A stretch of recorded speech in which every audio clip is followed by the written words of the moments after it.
अस्सलाम वालेकुम। कैसी है मेरी यूट्यूब फैमिली। उम्मीद करती हूँ कि आप सब लोग खैर खैरियत से होंगे, अच्छे होंगे। मैं भी अल्हम्दुलिल्लाह से बिल्कुल ठीक ठाक हूँ। अपनी दुआओं में मुझे भी याद किया करें। और आज के व्लॉग का आगाज़ करती हूँ मैं यहाँ नाश्ते से। रात को मैंने गोभी आलू का सालन बनाया था और फिर सुबह मैंने सोचा कि मैं इसी के पराठे बनाती हूँ। तो मैं ये फिर जो गोभी आलू थे इनको मैं चम्मच के साथ मैश करने लग गई थी कि मैश करने के बाद अच्छे से जब बिल्कुल मैश हो जाए तो उसके पराठा भी फिर बहुत मज़े का बनता है। तो यहाँ मैंने फिर बच्चों के नाश्ते में उन्हें आलू गोभी के पराठे बना के दिए थे और साथ ही मेरे बच्चों को माशाल्लाह से इतने पसंद आए थे पराठे कि फिर उन्होंने कहा कि मम्मा लंच में अब हमें आलू गोभी के पराठे ही दें। तो फिर मैंने अपने बच्चों के लिए लंच में भी गोभी के पराठे ही बनाए थे और बाकी घर वालों के लिए भी मैंने गोभी के पराठे बना लिए थे। इतने मज़े के ये पराठे बने थे। आप लोग भी जब भी गोभी आलू का सालन बनाएं तो इंशाल्लाह आप लोग भी ज़रूर ट्राई कीजिएगा।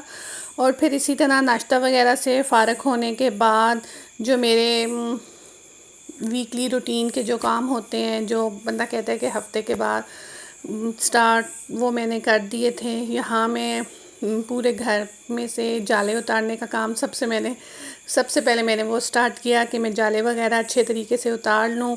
दीवारों में से खिड़कियाँ, दरवाज़े, आपको पता है कि हर चीज़ के पीछे होते हैं तो फिर बहुत देखने में भी बुरा लगता है, अजीब सा लगता है। तो यहाँ मैंने सारे जाले वगैरह उतार लिए थे। तो माशाल्लाह से जब बंदा काम करना स्टार्ट होता है तो फिर बंदा कहता है कि फ़लाँ काम भी करूँ, फ़लाँ चीज़ भी गंदी है, फ़लाँ को भी ऐसे मैंने सेट करना है।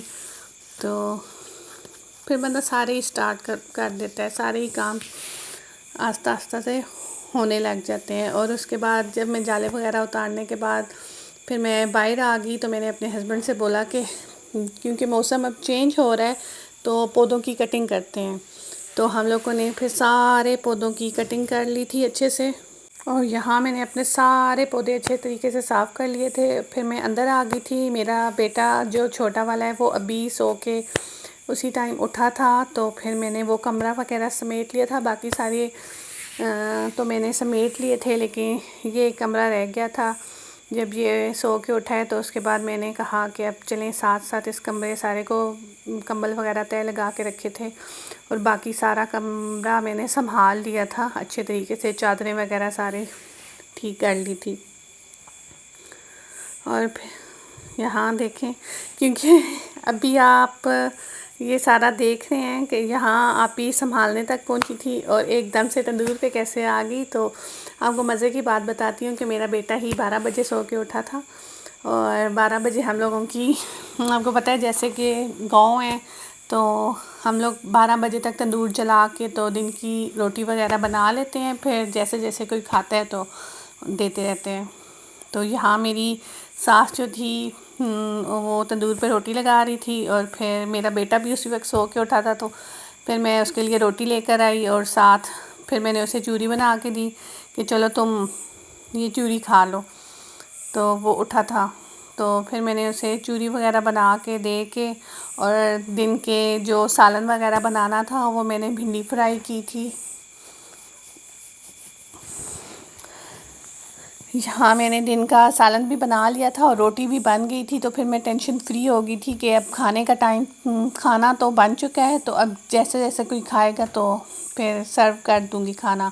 उसके बाद मैंने, क्योंकि मौसम आपको मैंने पहले भी बताया चेंज हो रहा है, तो फिर मैंने बिस्तर वाली पेटी खोल ली थी कि मैं सारे बिस्तर निकाल के जो मुझे चाहिए कंबल रज़ाइयाँ वगैरह वो मैं निकाल लूँगी और बाकी मैं रख दूँगी इसी तरह, इन्हें ज़रा हवा दवा लगवा के तो फिर रख दूँगी। फिर जब मैंने पेटी खोल ली तो पेटी के नीचे जब मैंने पेटी उठाई तो मेरा इरादा था कि मैं पेटी को अब एक और दूसरे कमरे में शिफ्ट करती हूँ। तो अब यकीन जाने कि पेटी के नीचे इतना गंद था कि रोज़ाना सफाई भी होती है लेकिन जो पेटी के पीछे गंद था तो वो इतना ज़्यादा था कि फिर मैंने वो सारी साफ़ वगैरह करके बिस्तरों, जो जितने बिस्तर सरहाने वगैरह थे उन्हें धूप में रखा और उन्हें फिर पेटी में रखा। تو امید کرتی ہوں کہ آپ کو آج کا میرا یہ چھوٹا سا ویڈیو پسند آیا ہوگا. اسے لائک کریے گا، سبسکرائب کریے گا اور شیئر کریے گا. اللہ حافظ.